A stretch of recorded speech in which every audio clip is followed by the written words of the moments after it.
तो this is the last part, part 8। और ऐसा लग रहा है जैसे कि किला फतेह कर लिया हो, क्योंकि जो 7-8 घंटे में कंप्लीट करनी होती है पूरे साल की करंट अफेयर, तो थोड़ा सा मतलब ये कहूंगी मैं कि टास्क जैसा तो लगता है थोड़ा बहुत।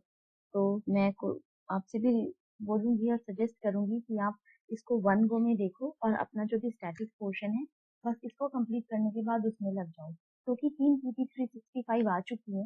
इसके बाद आएगी इन्वायरमेंट की और उसके बाद आएगी इकोनॉमी की।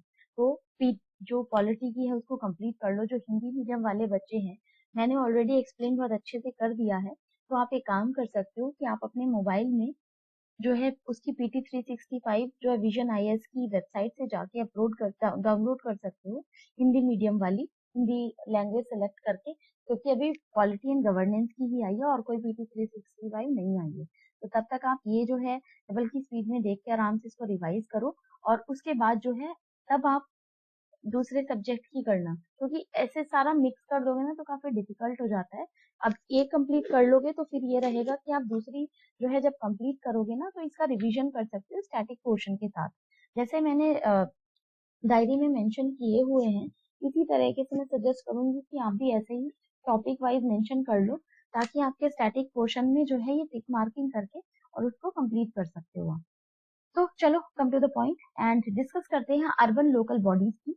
अर्बन लोकल बॉडीज में आता है मेनली, क्योंकि अभी रिसेंटली इलेक्शन भी हुए हैं दिल्ली में म्यूनिसिपैलिटी के, और उसके अलावा recently Delhi municipality corporation amendment act आया 2022 का, was enacted that seeks the reunify three municipal corporation यानी कि MCDs जो है वो करी गई हैं यूनिफाई। एंड MCD मेनली है क्या, Delhi municipal corporation amendment act 2022 amends the Delhi municipal corporation act 1955। उसमें जो भी मॉडिफिकेशन करे गए टू इफेक्टिवली अंडू अर्लियर 2011 का जो अमेंडमेंट था उसको अंडू करके, by which erstwhile MCD was trifurcated into separate municipal corporation of north south and east, यानी कि 3 जोन थे, नॉर्थ ईस्ट एंड साउथ। उसमें आता है split up was first proposed in 1987। Balakrishnan committee ने जो है रिकमेंडेशन दी थी कि इनको स्प्लिट कर दिया जाए, and continues by the constituted by the ministry of home affairs, home affairs के जो है अंतर्गत, या फिर आप कह सकते हो कि in the supervision of, which was ball start in 2001। And Virendra Prakash committee ने जो भी रिपोर्ट किया था इसको। आफ्टर दैट आर्टिकल 239 जो है AA, parliament is empowered to legislate on any matter included subject on which assembly can make laws, यानी कि असेंबली जो है सेंट्रल गवर्नमेंट इस पे लॉज बना सकती है। अब आता है कि प्रोविजंस की, MCD के जो पॉइंट्स को डिस्कस करने से पहले हम बात करते हैं कि प्रोविजंस की MCD के एक्ट की। Mainly MCD commissioner has been made accountable only to the centre, यानी कि सेंटर के लिए अकाउंटेबल हो। दूसरी चीज I empowers central government to decide various matters like building हो, रेगुलेशन, सैनिटेशन, और जो भी consolidation of loans by a corporation, यानी कि किसी भी कॉर्पोरेशन का लोन वगैरह, ये सारी चीजें। Total number of seats in new corporation should not be more than 250, यानी कि इसके जो मेंबर्स का जो नंबर है दोस्तों 250 से ज्यादा नहीं होना चाहिए। Allow centre to appoint a special officer to exercise power and corporation until first meeting of unified MCD takes place, यानी कि इसकी जो भी एक मीटिंग होनी चाहिए उससे पहले जो है स्पेशल ऑफिसर्स जो भी एक्सरसाइज वगैरह करनी है वो सारा देख सकते हैं, वो सेंटर ही अलाउ करता है। Omits provisions for a director local, जो डायरेक्टर लोकल बॉडीज जितने भी प्रोविजन है वो सारे बनाना है। Establishing an e governance system for citizen services, जैसे कहीं पे भी anywhere any time, basis on the better accountable and transparent administration, यानी कि ट्रांसपेरेंट एडमिनिस्ट्रेशन के लिए ई गवर्नेंस यानी कि पोर्टल कहीं पे भी आप उसको एक्सेस वगैरह कर सकते हो उसके लिए। अब आती है MCD की बारी, यानी कि म्यूनिसिपल कॉर्पोरेशन है क्या, बेसिकली उसके बारे में जानते हैं।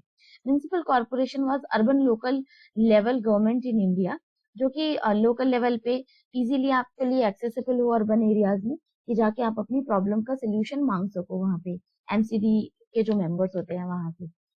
तो which works the development of any municipal city with population of more than 1 million, यानी कि 1 million से ज्यादा की पॉपुलेशन होने पे जो है एमसीडी का वहां पे एस्टेब्लिशमेंट होता है। इट ऑल्सो कॉल्ड महानगर पालिका, नगर पालिका and Nagar Nigam, city corporation etcetera. अगर इसके बैकग्राउंड की बात करें तो फर्स्ट म्युनिसिपल कॉर्पोरेशन जो है मद्रास में बना था 1688 में, followed by the similar corporation in Bombay and Calcutta also in 1726।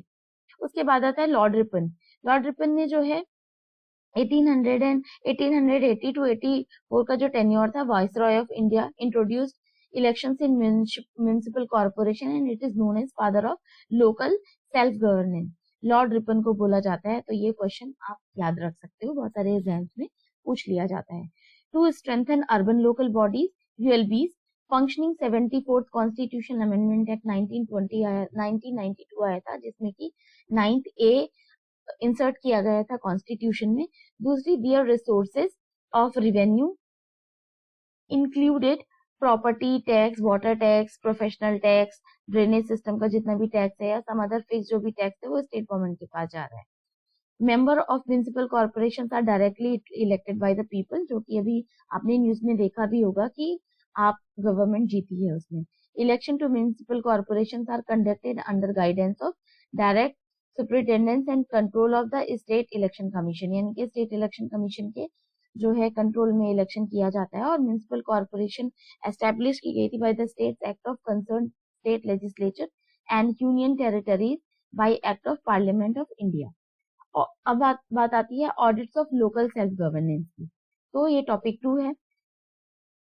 Controller and auditor general of CAG is planning to expand its presence up to the district level to exercise audit control and 3-tier panchayat Raj institutions, यानी कि PRI के जितने भी अपनी जो भी territory को expand करना कि भाई हम अब इस एरिया को भी जाके अच्छे से इन्वेस्टिगेट कर सकते हैं या हमारे एरिया में इन्वेस्टिगेशन में आ सकता है ये। मोर अबाउट न्यूज, तो इसमें अगर कैग की बात करते हैं तो CAG has presence in state capital and its accountable general offices responsible for the audit, accounting and state government। यानी जितने भी ऑडिट अकाउंट्स वगैरह को ऑडिट करना कैग का काम होता है और उसके लिए कुछ कमेटीज भी इसको सपोर्ट करती रहती है। while the government department draws funds from the consolidated fund of India, यानी कि जब government consolidated fund of India से पैसा निकालती है, PRI draw money from separate fund accountable kept to bank और ट्रेजरी, तो उसका जो भी डिटेल लेखा जोखा होता है वो कैग जो है देखता है। अब बात आती है रिपोर्ट की। कैग की जो रिपोर्ट होती है, CAG has now decided to assert its constitutional mandate to supervise all government expenditure, यानी कि जितने भी एक्सपेंडिचर है उसको सुपरवाइज करना। दूसरी चीज है whether drawn from the consolidated fund और स्टेट ट्रेजरी, यानी कि स्टेट ट्रेजरी से पैसा निकल रहा हो या फिर कंसोलिडेटेड फंड से पैसा निकल रहा हो, कैग जो है उसको जो है देखेगी और डिसाइड करती है। और ये इस टाइम पे डिसाइड किया है ऐसा जो भी मैंडेट्स हैं उसके सुपरविजन के लिए। PRI comes under purview of audit under the controller and auditor general of India. Duties, power and the conditions of the services act 1971 में इसका जो भी ड्यूटीज वगैरह आती हैं। तो अब कैग की बात करने से पहले देख लेते हैं local self governance and it's audit की। 73rd कॉन्स्टिट्यूशनल अमेंडमेंट एक्ट हुआ था 1992 का, जो कि पंचायत के लिए था। ठीक है। So which mandate that state government constitute panchayat and municipalities in every region, जो कि पंचायत और म्युनिसिपैलिटीज को बनाया जाएगा या फिर उससे इलेक्शन लड़ा जाता है। और ये जो है 73rd कॉन्स्टिट्यूशनल अमेंडमेंट एक्ट और 74th कॉन्स्टिट्यूशनल अमेंडमेंट एक्ट 1992 से आया था। पंचायत और म्युनिसिपैलिटी हमेशा क्वेश्चन आता है और बहुत ही ज्यादा इंपॉर्टेंट है, इसीलिए पीटी 365 को करना बहुत ज्यादा इंपॉर्टेंट है। जो कोई भी स्किप करके मत देखो वीडियोस, क्योंकि अगर आप स्किप करके देखोगे तो जितने भी टॉपिक्स है वो अच्छे से आपको समझ में नहीं आएंगे।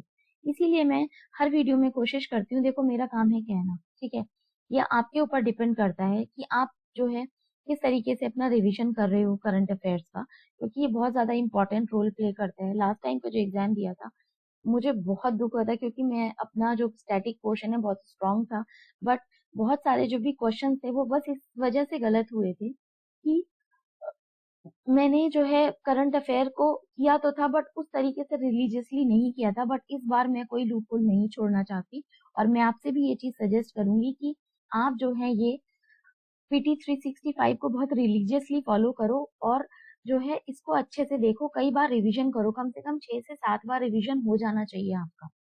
तो आप चाहे डबल की स्पीड में देखो भैया, कैसे ही देखो, आपने रिवीजन के छोटे छोटे नोट्स बना लो, उससे रिवाइज करो जो भी आर्टिकल्स हैं, जो भी इसके टॉपिक्स वगैरह हैं वो।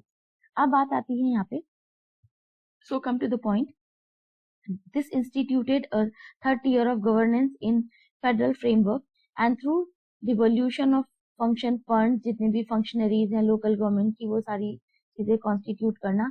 कॉन्स्टिट्यूशनल प्रोविजन की बात करें, आर्टिकल 243J बात करता है लेजिस्लेशन ऑफ द स्टेट में by law make provision with respect to the maintenance of account by the panchayat and audit, उसके जितने भी ऑडिट वगैरह करना, भाई पैसा ढंग से खर्चा हुआ है कि नहीं हुआ है लोकल लेवल पे। और आर्टिकल 243Z बात करता है लेजिस्लेचर ऑफ द स्टेट में by law making provision with respect to the maintenance of the account by the municipality, यानी कि जेड बात करेगा 243Z बात करेगा म्यूनिसिपैलिटी के अकाउंट ऑडिट की, और जो है 243J बात करेगा पंचायत के अकाउंट की ऑडिट की। अब बात आती है यहाँ पे कैग का, जो भी कैग के बारे में थोड़ा सा पढ़ लेते हैं।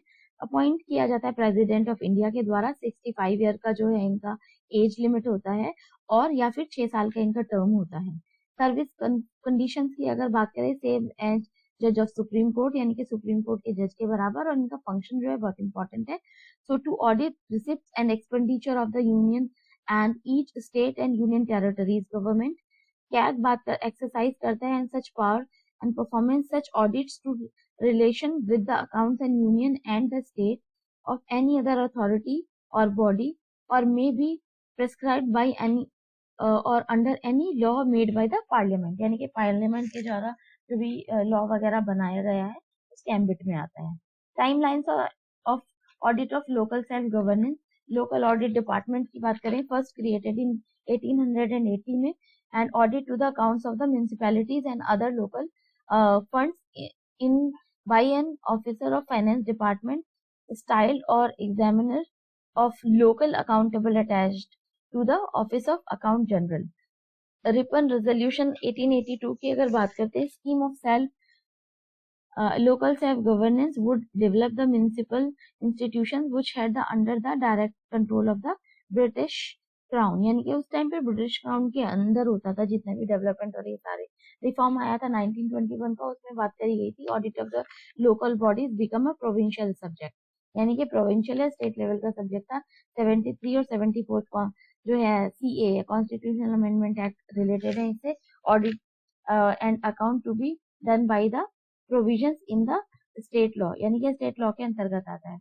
डिजिटाइजेशन ऑफ लैंड रिकॉर्ड की बात करें तो यानी कि जो भी रजिस्ट्री वगैरह होती है वो सारी जो है डिजिटल हो गई है आजकल, और आपका जो भी 1 हफ्ते के अंदर पूरा रिकॉर्ड जो है वहाँ पे बन जाता है। सो ये जो है न्यूज में क्यों था, टू बूस्ट जो है land digitization of the land records in India, central government asked state government to maintain installed local services as well as increase internet speed, यानी कि इंटरनेट स्पीड बढ़ाओ, उसके बाद जितने भी सारी रजिस्ट्रीज वगैरह होती हैं उनको डिजिटाइज करना, जिससे कि अगर कोई डिस्प्यूट भी होता है ना तो इजीली एंटर करो और उसके बाद उसकी सारी डिटेल इजीली निकल के आ जाती है, पूरा मैप वगैरह, खसरा खतौनी टाइप की जो भी चीजें आपने सुनी होंगी जब रजिस्ट्री कराने जाते हैं।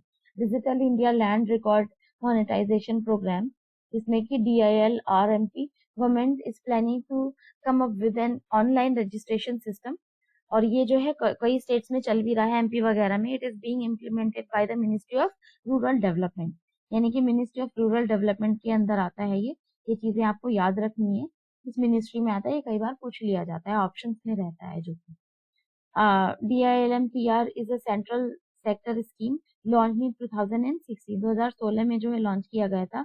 DILPRM हैज 3 मेजर कंपोनेंट, जैसे computerisation of the land record, survey resurvey और कंप्यूटाइजेशन ऑफ द रजिस्ट्रेशन। अब ये to usher in system update करना लैंड रिकॉर्ड को, ऑटोमेट करना और इंटीग्रेशन करना उसका, जो कि सारे रिकॉर्ड को एक दूसरे से मर्ज करना कि आप कहीं से भी जाके उसकी कनेक्टिविटी देख सकते हो, inter connectivity between revenue and registration, और उसके बाद replace the present deed registration and presumption little system that conclusive tilting the guarantee। अब बात करते हैं इसकी land record ownership recognition India में कैसे होता है। सबसे पहले तो रिकॉर्ड ऑफ राइट्स, यानी कि एक बंदे से दूसरे बंदे में जो भी नाम वगैरह ट्रांसफर किया जाता है, तो name of the land holder, उसका नंबर वगैरह, साइज जो है प्लॉट का, एग्रीकल्चरल लैंड है तो उसके लिए जितना भी रिवेन्यू, ये सारी चीजें जो है, और उसकी जो भी वैल्यू होती है जमीन की, वो सब लिखी जाती है, और दूसरे जो भी परचेज और वो मतलब परचेज की जाती है तो उसके नाम पे ट्रांसफर कर दी जाती है। रजिस्टर्ड सेल डीड जितनी भी होंगी वो सारी चीजें देखना, और ये टैक्स वगैरह लगता है उसमें, डॉक्यूमेंट सर्वे किया जाता है, रिकॉर्ड किया जाता है प्रॉपर्टी का, और प्रॉपर्टी टैक्स रिसिप्ट वगैरह दी जाती हैं। और जो भी मेजर हैं इसके डिजिटाइजेशन के, national generic document registration system establish करना, और ये एक सॉफ्टवेयर एप्लीकेशन है जिसमें कि जो है ये सारी चीजें अपलोड की जाती हैं। Unique land parcel identification number provide कराया जाता है ओनर को, जिससे कि वो 14 डिजिट का होता है, और ये जो है उनको चीजें देख ली जाती हैं। सर्वे और विलेज आबादी और मैपिंग वगैरह इम्प्रूवमेंट कर रहा है। SVAMI स्वामित्व स्कीम, ये जो स्वामित्व पोर्टल वगैरह है इस चीज के बारे में भी देखता है। बाकी जो भी इतने एफर्ट्स हैं जो स्टेट लेवल पे उठाए जा रहे हैं वो सारी चीजें देखना। तो ये जो चीजें थी इतनी ही इम्पोर्टेंट थी। Localisation of sustainable development goals की अगर बात करें तो यानी कि लोकल लेवल पे जो सस्टेनेबल डेवलपमेंट गोल को फोकस करना, और उसके अलावा जैसे Panchayati Raj system signed joint statement on undertaking of the localization of the sustainable development goal under United Nation development program, यानी कि यूएनडीपी के अंडर जो चीजें करी गई हैं। एसडीजी का आपको पता ही है, 7 एसडीजी की मैंने एक शॉर्ट ट्रिक भी अपलोड की हुई है, तो वो आप देख लेना, शॉर्ट ट्रिक वाले फोल्डर में है, जहाँ काफी इजीली आपको 17 के 17 जो है सस्टेनेबल डेवलपमेंट गोल इजीली याद हो जाएंगे। SDG is a set of 17 sustainable development goal to end poverty, fight inequality and injustice, and tackle climate change in 2030। तो जितने भी सारे जो भी टैकल करना, cooperative competitive federalism, localisation solutions हैं, और इम्प्रूव्ड जो है स्टेट कैपेसिटी उस सबको बढ़ाना। ठीक है, तो ये चीजें याद रखनी है आपको लोकल लेवल पे। और मेनली जो है नीति आयोग ने कोऑर्डिनेट करना, इम्प्लीमेंटेशन करना सस्टेनेबल डेवलपमेंट गोल का, और ट्विन मैंडेट है जिसमें कि overseas adaptation and monitoring of the sustainable development goal in the country, promote competitive and cooperative federalism को मेंटेन करना स्टेट में और यूनियन टेरिटरी में। नीति आयोग बहुत ज्यादा इंपॉर्टेंट रोल प्ले करता है। और जो है to do NITI Aayog launch annual SDG index India में, और उसके लिए जो भी स्टेट को भी दिया जाता है जो रैंकिंग वगैरह दी जाती है। अगर रिलेटेड और इंफॉर्मेशन की बात करें, ministry of Panchayati Raj and memorandum of understanding sign किया गया था localisation of sustainable development goal के लिए। और ये जो institution of rural management Anand Gujarat to collaborate with the gram panchayat, और उसमें जो भी डेवलपमेंट वगैरह के लिए, क्योंकि आनंद गुजरात काफी बड़ा जो है एक ग्रुप बन गया है कोऑपरेटिव सोसाइटी का। अब बात करते हैं स्पोर्ट्स गवर्नेंस की अगर बात करें, after the resolution of the committee of administration COA by supreme court, bureau of FIFA council has lifted the suspension of all India football federation, यानी कि इसका सस्पेंशन वगैरह जो है हटा लिया गया है। और why it was in news, because जो है committee of administrators COA was appointed by the Supreme Court to manage the AIIFA, जो भी अडोप्टेशन वगैरह था वो सारी चीजें देखना, और उसके जो भी मॉडल थे, guidelines, sport codes, national sport code, वो सारी चीजें देखना होता है। डिसोल्यूशन क्यों किया गया था, was necessary addition for FIFA for AIFFA suspension, and it gives the AIFFA full control and its daily affairs, यानी कि इसको जो फुल कंट्रोल देना, और उसको जो है जितने भी मॉडिफिकेशंस वगैरह किए गए होंगे according to the time. undue influences from the third parties and serious violation of the FIFA status। FIFA status को जो भी वायलेशन करना, क्योंकि आप जो है किसी अदर जो है बॉडी से ऐसे इन्फ्लुएंस नहीं हो सकते हो, उसके लिए था। अब स्पोर्ट्स कोड का नहीं है बहुत ज्यादा इसमें जो है, आई डोंट थिंक सो कि इतना ज्यादा इन डेप्थ में ये क्वेश्चन पूछा जाएगा, तो आप इसको एक बार देख सकते हो क्योंकि इसका जो फ्रेमवर्क वगैरह है वो कभी नहीं पूछा जाता है। Financial assistance, sport infrastructure and sport event, जितने भी institutional framework for the sports governance in India, ये चीजें बस एक बार इसका देख लेना कि इसके 3 जो है पार्ट हैं, MYAS, SAI and sports institutions and training centres. बाकी जो है ओलंपिक कैरेक्टर, ऑटोनोमस बॉडीज है recognised by the Olympic charter and government bodies है, मेन रोल जो है इनके प्रोवाइड स्पोर्ट इंफ्रास्ट्रक्चर असिस्टेंस और बिल्डिंग वगैरह प्रोवाइड करना, और इसमें इंटरनेशनल रिप्रेजेंटेशन के लिए तैयार करना, mean conduct local sporting event, और उसके अलावा promote sports in the country. तो ये सारी चीजें हैं। इसके अलावा कुछ और रिलेटेड इंफॉर्मेशन थी। National sport development code of India, Delhi high court tells the central government, जो कि ग्रांट करना, फंड वगैरह और पेट्रोनेज वगैरह प्रोवाइड करना। उसके बाद आता है रूल एंड, क्योंकि इसमें और जो है सच कुछ पॉइंट्स नहीं है, rule and resignation and reinstatement of IAS officers. अब ये बात करते हैं 2019 का जो है, ये IAS officer who registered from the service have been reinstated. So why it was in use, यानी कि किसी IAS ऑफिसर ने अगर सर्विस छोड़ दिया, रिजाइन कर दिया होगा, बट उसको फिर से बहाल करना, यानी कि गवर्नमेंट ने उसको एक्सेप्ट ना किया हो। अब रेजिग्नेशन की अगर बात करते हैं, 3 तरह की जो ऑल इंडिया सर्विसेज होती हैं, IAS, IPS एंड IFS। ठीक है, तो इसमें से जो है रूल 1 सब रूल 5 सब क्लॉज 1, रूल 5 सब clause 1 sub clause A, all India services bill cum retirement benefits, DCRB rules 1958 बात करता है, there are similar rules for resignation of officer belong to the other central services as well. Rule to withdraw a resignation that has already been submitted, यानी कि जब आपने suppose करो किसी भी वजह से आपने रिजाइन कर दिया हो IAS की पोस्ट से, और उसके बाद आप उसमें किस तरीके से उसको विड्रॉ कर सकते हो। As per DCRB rules amended in 2011, central government में permit any officer to withdraw his or her resignation in the public interest, यानी कि पब्लिक इंटरेस्ट में जो है रेजिग्नेशन को जो है वापस ले लिया जाए। If an officer who submitted his or her resignation sent an intimation to writing withdrawal it before its acceptance by the competent authority, resignation will be deemed to have been automatically withdrawn, यानी कि लिख के अगर आप दे दोगे तो वो withdraw हो जाएगा, लेकिन एक्सेप्ट ना किया हो अथॉरिटी ने। Central government shall not be accept the request or withdrawal of the resignation whether a member is associated with any political party or any organization which takes parties in the politics, to take part in or assistance in any other manner, जैसे कि politics movement में, political activity में involve होना, or to canvass or use his or her influence to connect with or take part in any other election या legislature authority के लिए। Resignation की अगर बात करें IAS ऑफिसर की, must be submitted to chief secretary of state, यानी कि उस स्टेट के चीफ सेक्रेटरी को सबमिट कर सके, सेक्रेटरी ऑफ कंसर्न मिनिस्ट्री और डिपार्टमेंट, या फिर only after recommendations of concern cadre state is received competent authority, central government consider the officer's resignation। ये भी इन चीजों में कॉम्पिटिटिव अथॉरिटी बात करते हैं, ministry of state at the department of personnel and training DOPT in respect of IAS officer, और ministry of home affairs IPS के लिए, और मिनिस्ट्री ऑफ एनवायरमेंट फॉरेस्ट ये है जो है फॉरेस्ट ऑफिसर्स के लिए, यानी कि IFS। अब national standards for civil services training institutions की बात करते हैं, NSCSTI।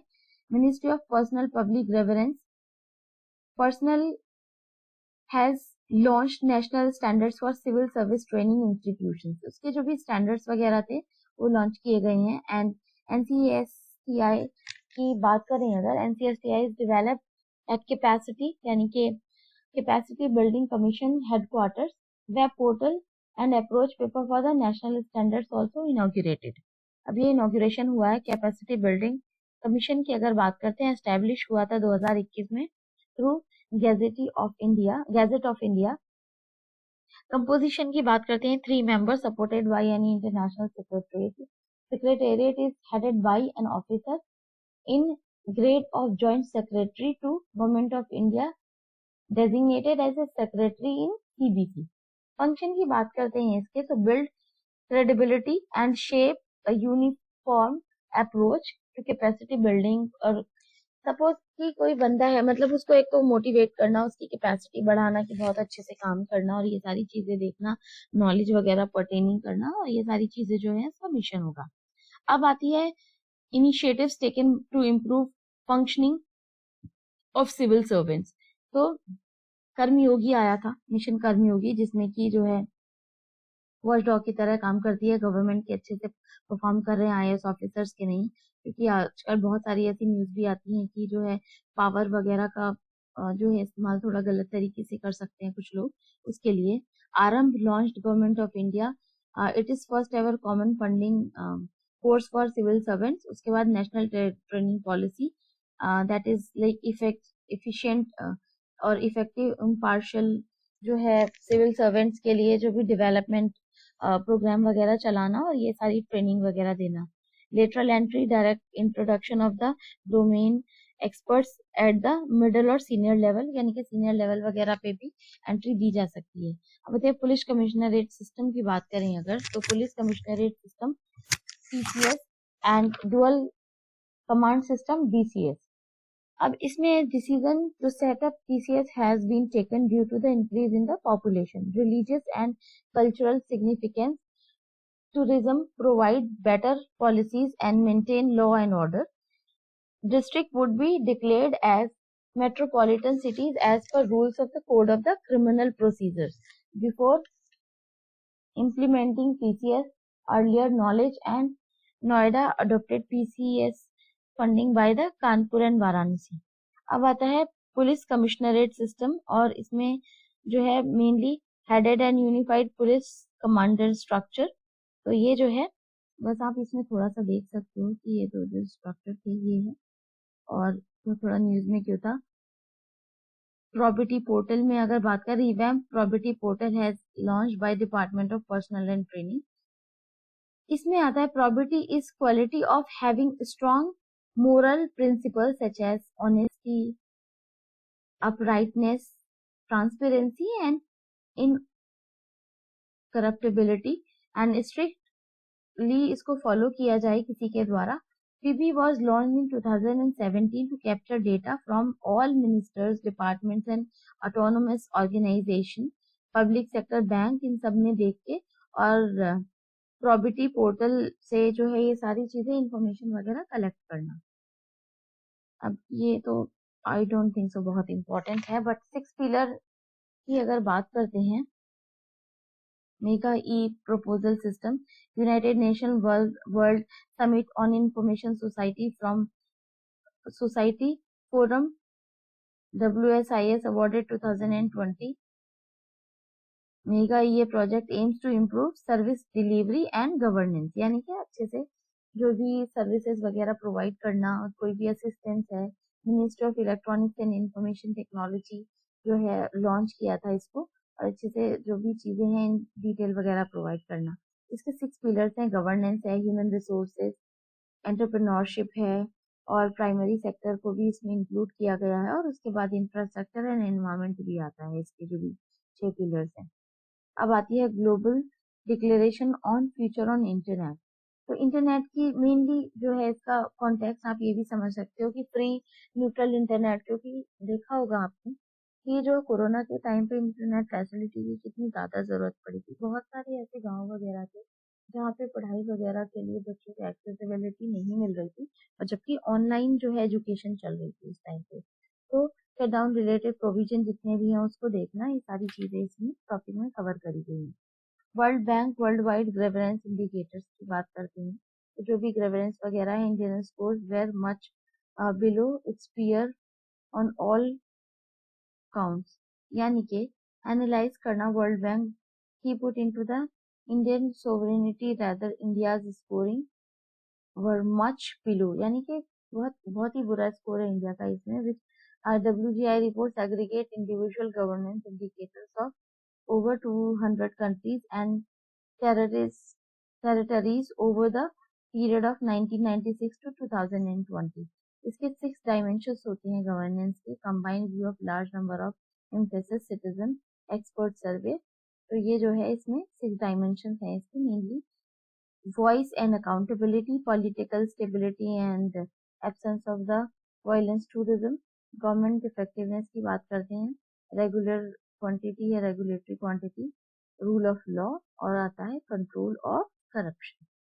उसके बाद आती है world press freedom index which is very important, और मैं सजेस्ट करूंगी इसको अच्छे से पढ़ के जाना, क्योंकि इंडिया की जो रैंक है, India recently top 8 place in 150 in 2022, last year 142 थी और इस टाइम पे 150 हो गई है रैंक। तो बहुत ही बुरी है ये रैंक अगर देखा जाए तो, यानी कि मीडिया को बोलने का मौका ही नहीं मिल रहा है, कुछ भी चीजों को लेके वैल्यूएशन करना है, स्कोर वगैरह किया जाता है। अगर हम बात करते हैं national e governance services service delivery assessment की 2021 के, तो mainly administrative reforms, public governance under ministry of personnel and public governance pension की बात करें, had constituted NESDA in 2019 to assist union territories, state को, सेंटर वगैरह को स्टेशंस प्रोवाइड कराना और deepen effectiveness of the e governance services delivery. अब आती है सेंसस टावर की बारी, टाउन्स की बारी। सेंसस टाउन्स का मतलब Meghalaya government has launch the MGN Nirgas in census towns of the state. Census towns was areas that are not defined as a town by state government but have urban characteristics। क्योंकि अगर government ने सिर्फ गांव का दर्जा दिया है उसको, तो वही सारी चीजें इसमें आ रही हैं, ambiguity वगैरह, ambiguity its classification before they from neither the urban schemes nor the rural schemes। E government survey की बात करते हैं 2022 की। Government survey the feature of the digital government was release by United Nations department of economic and social affairs. आती है personality rights की बारी। Delhi high court recently passed an interim order to prevent unlawful use of the celebrities name, image और voice, और जितने भी highlighted जो भी पर्सनालिटी राइट्स हैं उन सारे को देखना, क्योंकि उसकी वजह से कई बार ऐसा होता है कि लोग गलत तरीके से यूज कर लेते हैं। गवर्नमेंट एडवर्टीजमेंट्स की बात करते हैं। Madras high court and directed Tamil Nadu government to include photographs of President and PM in 44 chess Olympiad advertisement। 2015 Common Cause versus Union of India, Supreme Court sought to regulate the way of government spending on advertisement। तो ये जो था rule of law index, इसके बारे में एक बार छोटा सा टॉपिक है, इसको तो दो चीजें होमवर्क है वो आप खुद से करेंगे। तो टॉपिक 8 भी कंप्लीट हो गया है ये, और आई होप जो है ये आपको सिंप्लीफाई करने में काफी हेल्प लगी होगी। तो टोटल जो है PT 365 हमारी कंप्लीट हो गई है। कुछ भी डाउट होता है तो कमेंट सेक्शन में जरूर मेंशन करना, और आपको ये सीरीज में क्या चीज सबसे अच्छी लगी वो भी मेंशन करना। टिल देन आप स्टडी करो अच्छे से। Thank you.